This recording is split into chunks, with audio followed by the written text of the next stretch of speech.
Welcome to Knowledgeable Aging. I'm your host, Jason Kotar. Join us today to talk about emotional economics, the four keys to understanding your self-worth as you age, is Dr. Mary Flett. Dr. Flett is a keen observer of what it means to be an aging adult and offers her unique perspective on embracing the shift that aging brings. She is a passionate and engaging speaker on all things related to aging and is known for her unique ability to bring humor and compassion to complex and emotionally challenging topics. She recently published a three-book series, Aging with Finesse, containing selections of blogs she has been writing for the past 4 years. After over 30 years of working with elders as a psychologist, Dr. Flett now offers consultation on how to age in place, how to manage life transitions, and how to adapt to the changes life presents as we age. How are you doing today, Dr. Flett? Jason, it's wonderful to be here with you. I'm doing just fine today. Very good. Well, thank you so much for joining us. I'm looking forward to our conversation, but before we get started, for those that are joining us for the live webinar, you should see a toolbar in your right-hand corner. If you have any questions, type your questions in. Time permitting, we will do everything in our power to get your questions answered. So Dr. Flett, I'm going to turn it over to you. Thanks, Jason. Thank you, everybody, for coming and joining me here today. I want to give a little background about emotional economics because actually people have said to me, I don't understand what you're talking about. Now, that's not unusual. So let me just tell you how I came about this. I noticed I was spending an enormous amount of time wondering about how I was going to make my money last as I aged. And in truth of the matter, I don't like figuring out all the money stuff. So I was consulting with financiers and friends, and I just became overwhelmed. And I realized that really what was going on for me was much more emotional than it was fiscal. So I started looking at, and you'll have to excuse me today, we're being joined by one of my colleagues and supervisors. This is Max the cat, who cannot be out of the camera for more than 30 seconds. So I was investing time in learning about money, but what I realized was I really needed to be investing time in my own self-worth. So I thought about it, I talked to a lot of different people about it, and I came up with this concept of emotional economics, which really means, what does it mean to be enough? So that's what we're going to talk about today, investing in your self-worth. And there are four aspects to emotional economics. The first is I am enough. Now, this is a core belief that many of us struggle with, and especially for some reason in our culture where women are undervalued. I've noticed more than anything else, believing that I'm good enough to even value myself in a way makes a difference in how I approach every single day of my life. So many people have talked to me about their concerns about becoming a bag lady or being on the street. And in fact, there are sadly suggestions statistically because of COVID and a variety of other issues. There's a potential for many, many more of us who are aging to have deep financial struggles unless we do something about it. And I'm not just saying do something about it financially, that has to be addressed, but it also has to be addressed in terms of our beliefs about ourselves. So I look around for inspirational literature all of the time. I came across this marvelous book called Falling Upward by Father Richard Rohr. In that book, he says, there is nothing to protect, nothing to prevent. I am who I am, and it is enough. Well, that really got me to thinking, because what does it mean to be enough? So here are some questions that I want you to just think about, and we'll talk more in depth about these as we go through this. What messages were you given about your self-worth growing up? You know, so much of this, I'm not pointing fingers at our family of origin, but so many of the legacies of shame that we carry forward came from beliefs and messages we were given about growing up and about who we were. Am I good enough? Just who do you think you are? Questions that may have been easier to answer when you got older and had some distance and a little bit more experience. But what I was left with, and this also comes from my private practice working with people over all these years, is do you still believe them? And this became a wonderful opportunity to kind of unpack beliefs that may no longer serve me, that I might have unconsciously just accepted as being capital T truth. So the question here really is, how do these messages, if you have negative messages, influence the decisions about where you live, where you spend your time, how you spend your time, what you spend your money on, whether or not you need to save money because there won't be enough? Truth of the matter is, these messages cause anxiety at some level and yet give us hope and can sustain us when there are difficult times. The only reason why I can say this with such assuredness is because during COVID, I think we all had to come to terms with things being different that were out of our control. One of the messages that I was given growing up was that I was responsible for, and therefore, if things didn't turn out correctly, it was my fault that things did not turn out correctly. What I've learned is to give myself more space and understanding and compassion so that I can make mistakes, because Lord knows I am not a financial expert by any means. But here's some more questions. What would you do differently if you believed that you're enough? Would you maybe spend a little bit more money on comfort? Would you, assuming that we weren't living in COVID times, maybe allow yourself to purchase flowers every week because that makes you happy? Would you take off on a world tour and maybe bring a friend along with you? What would you do differently if you believed you're enough? And maybe it wouldn't be anything.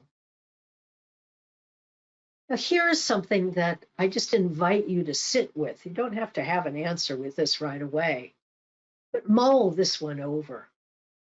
What stops you from believing that you are enough? Is it messages you're receiving from other people? Is it perhaps messages you're receiving through the media? Unconscious ageism is amazingly problematic in our culture at the moment. This adds to our belief about whether or not we have enough. And this is the second E in the emotional economics. So often I hear people talk to me about the fact I don't have enough time, I don't have enough energy. Those are beliefs that are based on facts that we collect in order to support whatever our viewpoint is. But what underlies all of this, really, particularly as we age, is, do you have enough time for what's important? Do you have enough time to share your heart and your soul and your friendship and your dreams and your hopes? And most importantly, the legacy of your experience of your life, your wisdom, if you will. Do you have enough inner peace? Do you have opportunities during the day where you just pause in between all the things that you're doing and just express some gratitude? As Meister Eckhart used to say, the only prayer you have to utter ever is thank you, and that will be enough. I think you paid me for that. Do you have enough connection with others? And this is particularly important as we age, and we've certainly found this out over COVID, when disconnection was not an option that we had to fix. We had to remain disconnected in order to stay alive. Money is always an issue, and money is an emotional issue. So I turn to one of the great minds of the 18th century, Johann Goethe. And he had 9 requisites for a contented life. So here's the first one. Grace enough to confess your sins and forsake them. What we're talking about here is Acknowledging that sometimes what we do is wrong and we need to make amends for that. Patience enough to toil until some good is accomplished. Charity enough to see some good in your neighbor. Health enough to make work a pleasure. Germans and work, Arbeit macht frei. Wealth enough to support your needs. Strength to battle with difficulties and overcome them. Love enough to move you to be useful and helpful to others. Faith enough to make real the things of God. And in this case, faith being faith in yourself. And hope enough to remove all the anxious fears of the future. So the question is, what does it take for you to be content? These are 9 values, but I suggest to you that there are values you have grown up with, values you inherited from your family, values you have reconnected with over your lifetime that help you to be content. Underlying this is how we manage, how we function, the choices that we make. And most of our choices, believe it or not, are based on our values. So how do you manage your commitments? Are you always beholden to someone else and scrambling to try and do well for others? Do you feel you have enough time? Can you say no if you need to? Who's on your team or your tribe or your board of directors? Who is it that makes up your family?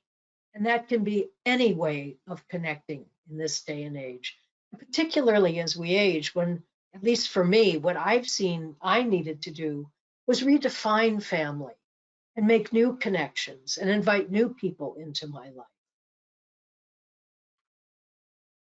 Who will care for you as you age? I'm a solo ager, and one of the challenges that I face as I grow old is actually connecting with younger people. I have no children of my own. So I have to make it a point to make sure I have enough connection with younger people so that they can help me make it through my old age. How well do I know my body? Well, I'm getting to know it much more intimately than before. My earlier years, I pretty much took it for granted. Nowadays, it's a negotiation when I get up and when I have to decide what I'm going to do. Will I have the capacity? Will I have the stamina? Will I have enough to be able to meet the needs and the requirements that make my life worthwhile? How confident do you feel managing money? I've already shared, I'm not all that confident. So I have to connect with others to help me support myself so that things will be able to sustain me. I do have a plan B. Do you have a plan B or C or D? I think one of the greatest lessons from COVID was that we needed to rethink and take a firm stand in taking charge of our future.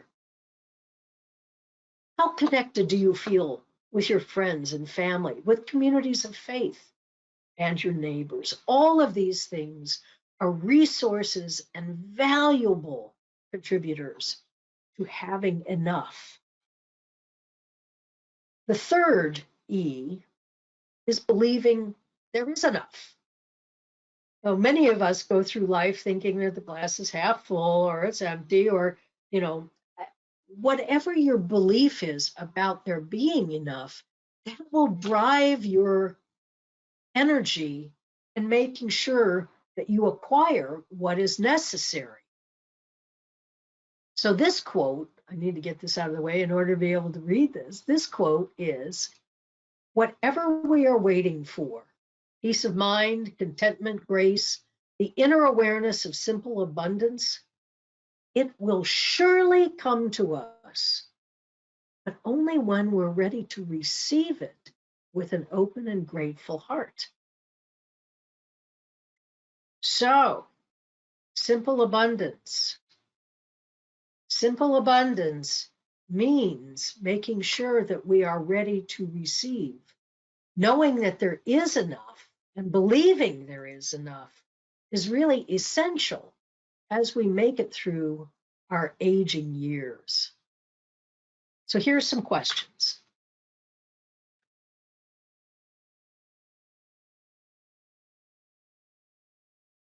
What did you have enough of when you were younger?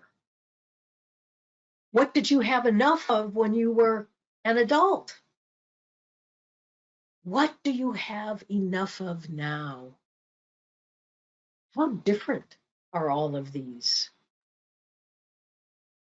What was in short supply for you as a child? Where did you struggle as an adult? What are you in short supply of now?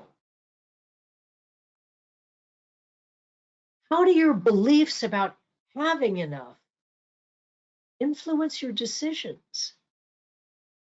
The extreme of this can be what we saw in the early days of COVID, where people were buying lifetime supplies of toilet paper to the point that there wasn't enough available. That's a more humorous way of looking at it. But what did you feel a need to acquire in bulk in order to see you through? That's a short-term question.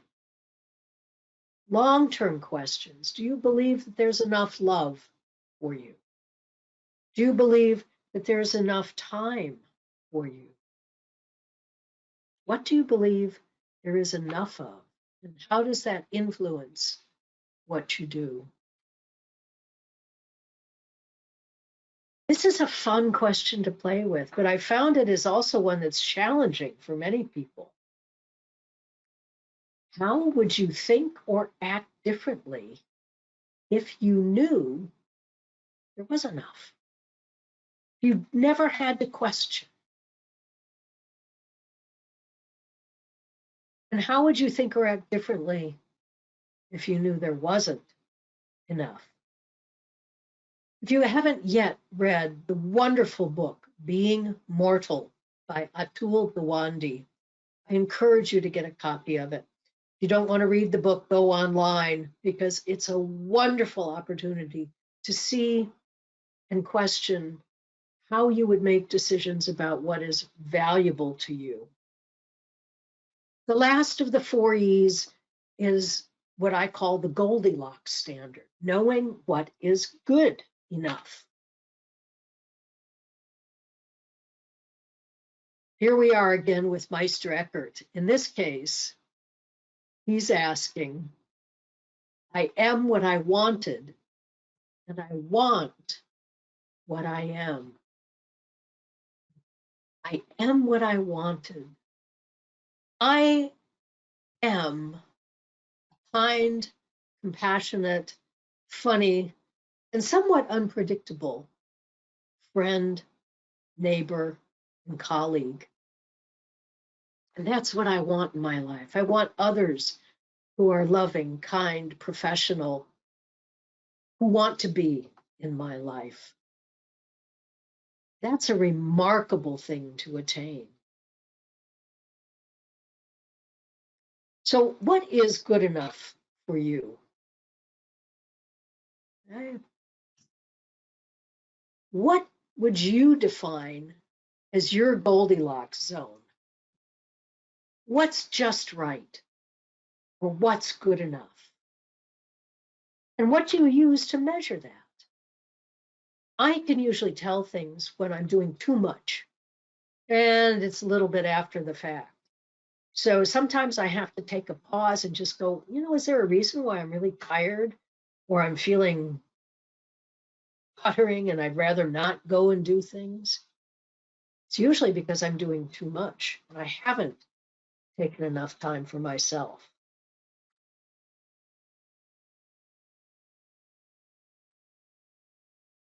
What areas of your life do you have difficulty letting go?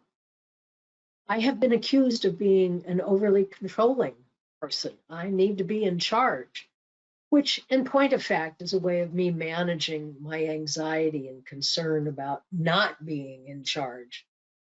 So what I'm learning to do as I age is let go of that need of control, invite others to take over aspects of my relationship with them in ways that perhaps seem a little bit unsettling, but ultimately allow me to accept new things. So, what is the difference between settling, okay, that's just okay, and accepting something? I think the most poignant aspect for that is when I see people who are having to come to terms with end of life issues. I recently received notice from one of my relatives that he has terminal cancer. And he's always been a stalwart Lutheran, and he doesn't ever say much of anything. But this was a short, brief email that just said, this is what's happened. And I wanted to let you know. Accepting that we are mortal is part of being human. But we all grow at different speeds. We all grow into whatever it was we were meant to blossom and become. So I invite you to take a look at what enough means for you. How often should I reevaluate those on my team? Oh, what a fabulous question that is. I wish I could give you an exact, once every week. There are many variables here, really. And one is, most importantly, is have your needs changed? And if so, are the people who are on your team still capable, have the capacity, not just good wishes, but have the capacity to meet those changing needs? So often I see folks who say, I'm just going to rely on my kids. My kids will take care of me as I grow older. And while that is the ideal, and certainly we hope that our children will pay attention to us, there may be changes in their lives that make it difficult for them to meet our changing needs or my changing needs. Now, as I said before, I'm a solo ager. So I really need to pay attention to my physical needs, which can change day to day, month to month, to make sure that I have the right people on my team to help meet that. What is it that you are doing in order to continue to adapt to the changing needs that you have? So if it's a money issue, maybe you really need to talk about finances, particularly since the market is being so strange right now, with someone in addition to your financial planner. So many people I know rely on a financial planner, but don't check in with them on a regular basis. So change can be challenging.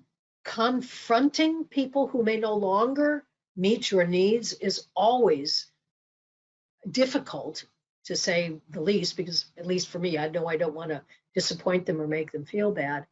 But if you do it as an invitation for them to participate in your life in a way that they will feel good about what they're able to contribute, and you will feel better about the contributions they're making to the quality of your life, I think there's no one special day, week, month, year time frame for that, but just extend the invitation when it feels comfortable for you. It feels like a mushy answer, but that's the best I can.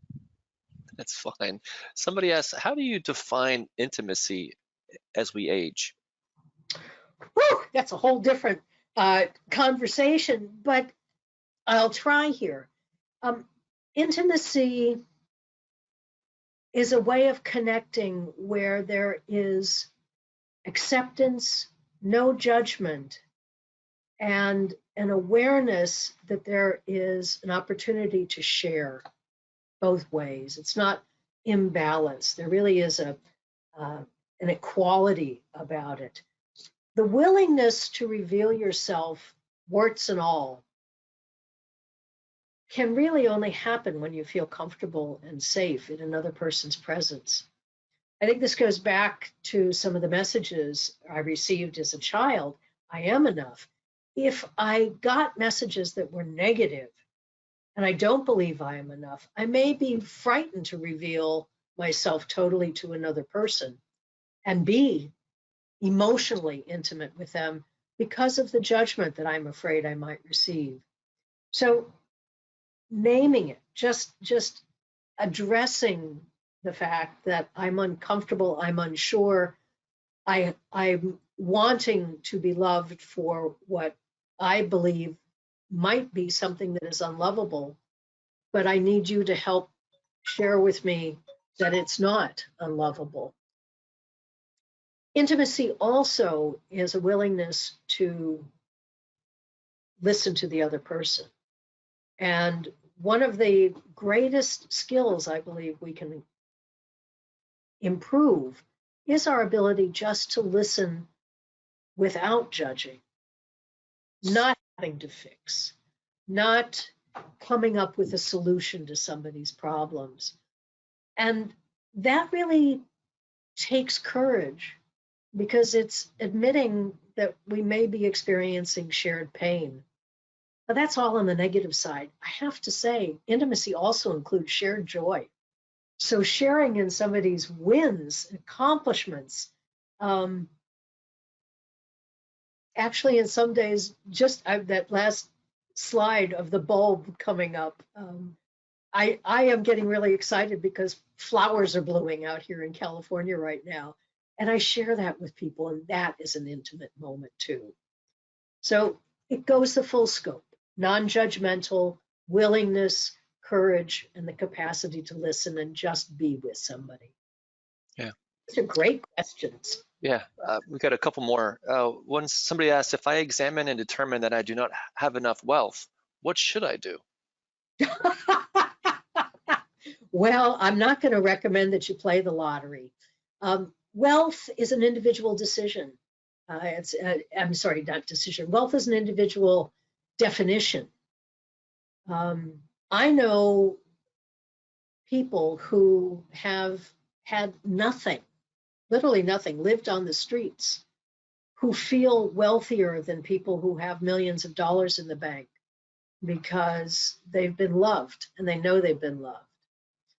So one of the challenges in our culture is we demand a certain level of societal accomplishment based on income and acquisitions and objects. To me, that's only a small aspect of what true wealth is. I measure wealth in terms of friendships. I measure wealth in terms of how much freedom of choice I have to spend my time the way I want to spend my time. And those measures of wealth are not necessarily highly valued in our culture. So I would encourage you to take an inventory of your friendships. I would encourage you to take an inventory of how you manage your time, where you feel beholden to others and where you feel you have choice and where you put your time and energy, and then see what's in the bank. Excellent. Last question, Dr. Flett. Somebody asked, how would you address not having enough time? Well, I know that. And there's an urgency about that, both in terms of what it is that I want to accomplish in my life. And I see the sands through the hourglass drifting through. It's, oh my God, I don't have enough time. By doing nothing. So one of the challenges here is to just come into this moment, this present moment. This is probably one of the most difficult skills I've had to develop, of just pausing. And I frequently share this with some of my more anxious patients. Anxiety comes up from worrying about having enough time. And if I want to lower that level of anxiety, I invite people to do the following. You can take a breath in, but don't hold it. You can let your breath out, then pause. Truth of the matter is, human beings came with a preloaded app to manage time, anxiety, and urgency. It's called breathing.